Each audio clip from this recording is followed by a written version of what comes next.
അനിൽകുമാർ ഒരിക്കൽ കൂടി ചേരുന്നു. അനിൽകുമാർ, നേരത്തെ താങ്കൾ വസന്ത സിറിയക്ക് പറഞ്ഞത് കേട്ട് കാണുമെന്ന് കരുതുന്നു, അല്ലെങ്കിൽ ഞാനൊന്നും കൂടി താങ്കൾക്ക് വേണ്ടി പറഞ്ഞു കേൾപ്പിക്കും. അതായത് SDP-യുടെയും ജമാഅത്തെ ഇസ്ലാമിയുടെയും അടക്കം വോട്ട് ഞങ്ങൾ വാങ്ങും. ഇതേ കാര്യം തന്നെയാണ് ഇന്നലെ വിജയരാഘവൻ പ്രസംഗത്തിൽ പറയുകയും ചെയ്തത്. വർഗീയ ചേരിയുടെ വോട്ട് മേടിച്ചാണ് പ്രിയങ്ക ഗാന്ധി ജയിച്ചത്, രാഹുൽ ഗാന്ധി ജയിച്ചതെന്നുള്ളത്.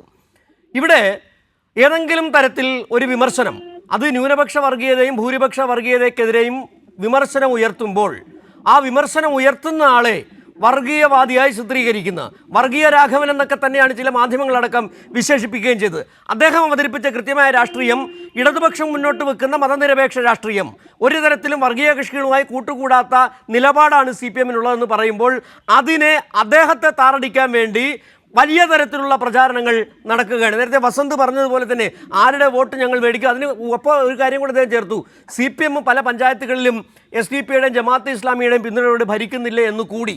കോൺഗ്രസ് നിലപാട് വളരെ കൃത്യമാണ്. ജമാഅത്തെ ഇസ്ലാമിയും SDP-യും സഖ്യകക്ഷി തന്നെയാണ്. UDF കണ്ണടച്ച് പാല് കുടിക്കാമെന്നാണ് കരുതിയത്. രാഹുൽ ഗാന്ധി അതിന്റെ ഗുണഭോക്താവാണ്. അതുപോലെ തന്നെ പ്രിയങ്ക ഗാന്ധിയും അതിന്റെ ഗുണഭോക്താവാണ്.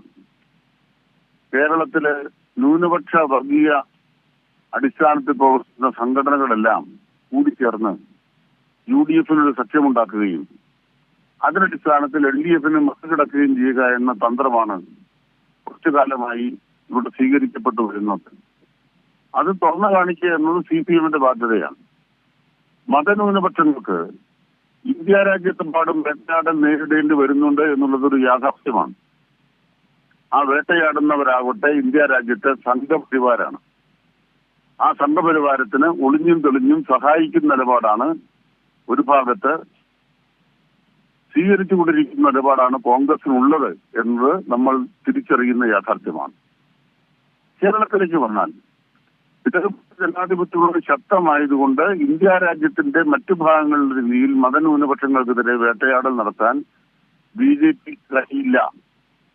ഇപ്പൊ BJPക്ക് നമ്മുടെ കേരളത്തിനകത്ത് ശക്തി പ്രാപിക്കണമെന്നുണ്ടെങ്കിൽ ആ BJP കടുത്ത മതരാഷ്ട്രീയം തന്നെ പയറ്റുകയും ഇടതുപക്ഷത്തെ ദുർബലപ്പെടുത്താനുള്ള വഴി തേടുകയും ചെയ്യുന്നു ഒരു ഭാഗത്ത്. CPM-നെ പരാജയപ്പെടുത്താൻ എല്ലാ വർഗീയ ശക്തികളെയും ഞങ്ങളുടെ ക്യാമ്പിൽ അണിനിരത്താൻ UDF ശ്രമിക്കുന്ന മറുഭാഗത്ത്. 1986-ൽ വിജയവാഡയിൽ ചേർന്ന CPM-ന്റെ പാർട്ടി കോൺഗ്രസ് അംഗീകരിച്ച നയം തന്നെയാണ് സഖാവ് വിജയരാഘവൻ ഇന്നും പറഞ്ഞത് എന്ന് പറയുന്നത്. ഒരു ചെറിയ മാറ്റം ഉണ്ടായിട്ടുള്ളൂ. 86-ല് മുസ്ലിം ലീഗ് ആയിരുന്നു ന്യൂനപക്ഷ വർഗീയ രാഷ്ട്രീയത്തിന്റെ കേന്ദ്ര ബിന്ദു. അതുകൊണ്ട് ലീഗിനോട് പോലും സഖ്യം പാടില്ല എന്ന് ഞങ്ങൾ നിലപാട് സ്വീകരിച്ചു.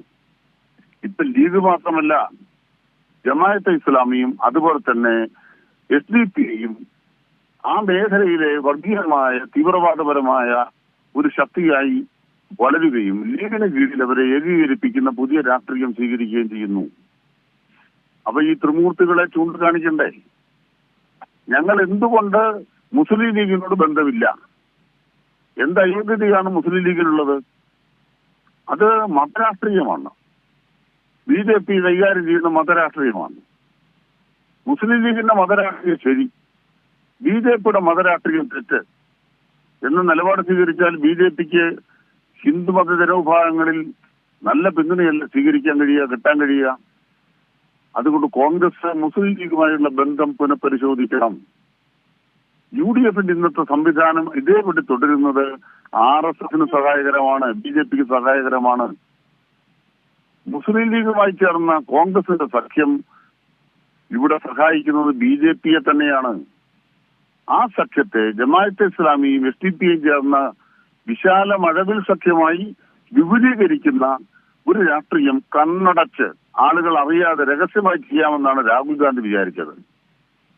അതുകൊണ്ടാണ് രാഹുൽ ഗാന്ധി മത്സരിക്കുമ്പോൾ ലീഗിന്റെ പച്ച പതാക താഴ്ത്തി കെട്ടുക. രാഹുൽ ഗാന്ധി വിജയിച്ചു കഴിയുമ്പോൾ ജമാഅത്തെ ഇസ്ലാമിയുടെയും വെൽഫെയർ പാർട്ടിയുടെയും SDP-യുടെയും കൊടികൾ പാറിക്കളിക്കുക. ഇതല്ലേ കണ്ടുകൊണ്ടിരിക്കുന്നത് വയനാട്ടിലും പാലക്കാട്ടിലും. ഇത് ചെയ്യുന്നവർക്കൊരു കുഴപ്പമില്ല, പറയുന്നത് മാത്രമാണ് വർഗീയത, ചൂണ്ടിക്കാണിക്കുന്നതാണ് വർഗീയത, വിമർശിക്കുന്നതാണ് വർഗീയത എന്ന് ആരെങ്കിലും പറഞ്ഞാൽ നാട്ടിൽ വില പോകാൻ പോകുന്നില്ല. അതുകൊണ്ട് സഖാവ് വിജയരാഘവൻ പറയുന്ന നിലപാട് 1000 തവണ CPM പറഞ്ഞിട്ടുള്ളതാണ്, ഇനിയും പറയേണ്ടി വന്നിരിക്കുന്നു. ലോക്സഭാ തെരഞ്ഞെടുപ്പിന്റെ പശ്ചാത്തലത്തിൽ രാജ്യം മുഴുവൻ സംഘപരിവാരൻ ന്യൂനപക്ഷങ്ങളെ വേട്ടയാടുമ്പോൾ അതിനെതിരായ പോരാട്ടത്തിനാണ് ഫോക്കസ്.